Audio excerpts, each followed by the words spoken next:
বাপের আজকে ব্লক ধরা পড়ছে 4 বছর। কেন, কি কারণে পড়ছেন না?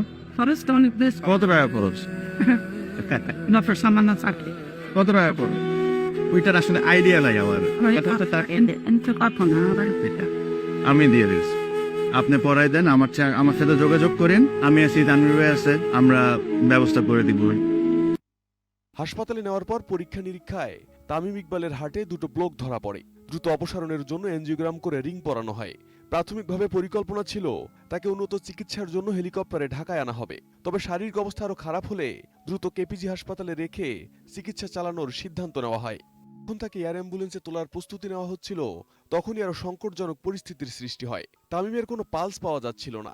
প্রায় 10 মিনিট ধরে চেষ্টার পর কিছুটা পালস পাওয়া গেলে তাকে দ্রুত আবার কেপিজি হাসপাতালে নিয়ে যাওয়া হয়। চিকিৎসকরা জানান, এই সময়ে পরিস্থিতি এতটাই গুরুতর ছিল যে তাকে এয়ার অ্যাম্বুলেন্সে তুললে হয়তো আর ফিরিয়ে আনা যেত না।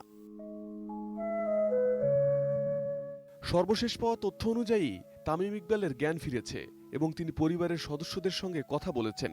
তবে চিকিৎসকরা জানিয়েছেন তাকে আরো 24 থেকে 48 ঘন্টা নিবিড় পর্যবেক্ষণে রাখা হবে। বিসিবির প্রধান চিকিৎসক দেবাশিস চৌধুরী জানান, তার অবস্থার উন্নতি হচ্ছে, তবে এখনো পর্যবেক্ষণে রাখা হচ্ছে।